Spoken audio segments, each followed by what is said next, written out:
Develop a formal board induction program so that it's consistently applied. Did you get that? Not just when you think of it, but it's actually consistently applied, and that it includes at least one site visit. One of the things you may want to consider with your board member induction program is not just the package of papers. That's the easy part. The other easy part is to actually sit down and talk with the incoming new board member about the culture of the board. These are the questions that we'd like you to ask from day one. As part of our expectations, we don't expect you to wait 12 months to get your feet under the table, to get the lie of the land, to figure out before you say anything for fear of looking silly. We want you contributing from day one. There's no reason you can't do that as a director if you're willing to be the question, if you're willing to ask the questions that will unlock the conversation. And what a great way to change the culture of the board, where existing board members are choosing not to do that, where you actually say for new board members, this is the culture that we'd like to create within the board.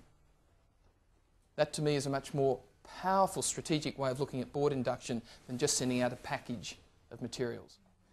So one of the things that we find missing out of most board inductions is the discussion about what it actually means.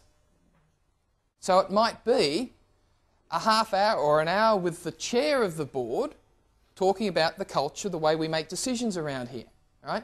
And how we actually function as a board. And there might be a half-day site visit, of which part of that is sitting down with the CEO and some of the staff, just talking about, well, what are some of the key programs and how we align that with our vision and how we've actually established our strategic plan so that it cascades through.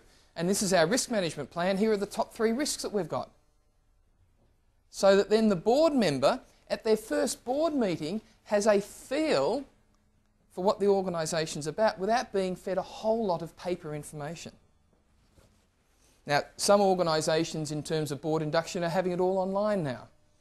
There's a migrant resource centre based here in Melbourne where they've actually developed up an online board induction program where they say, okay, so board member, this is what we'd like you to read before the board meeting, before your first board meeting.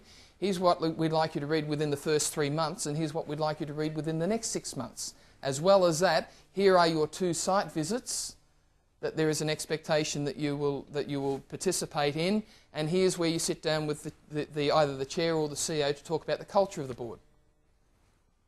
So it's quite a simple way of looking at board induction.